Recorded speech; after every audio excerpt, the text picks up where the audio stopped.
দেখো এই যে আমি এখানে আমাদের ছাদ বাগানে জল দিতে দেখি যে আমাদের মিয়াজাকি গাছে আমটা পড়ে গেছে, দেখো পেকে পড়ে গেছে কোন এরকম। দেখো কিরকম হয়েছে রিয়াকশনটা, দেখো বন্ধুরা।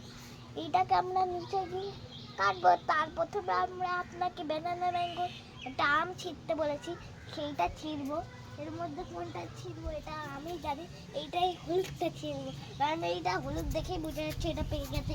কারণ এইগুলো পাকলে এই তার আগেই তো পড়ে গেল, দেখলে বন্ধুরা পাকলে খালি খালি টস টস করে পড়ে যায়। আমার ছিঁড়া লাগলো না।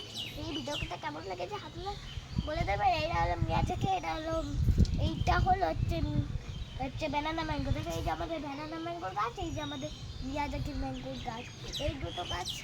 আর এই দুটো আম কেমন লেগেছে অবশ্যই কমেন্ট করে রাখবেন। আর এই দুটো আম কেমন খেতে আমি এটাকে আপনাদের পরের ভিডিও বলবো। এটা হলো মূলার মতন আম হচ্ছে।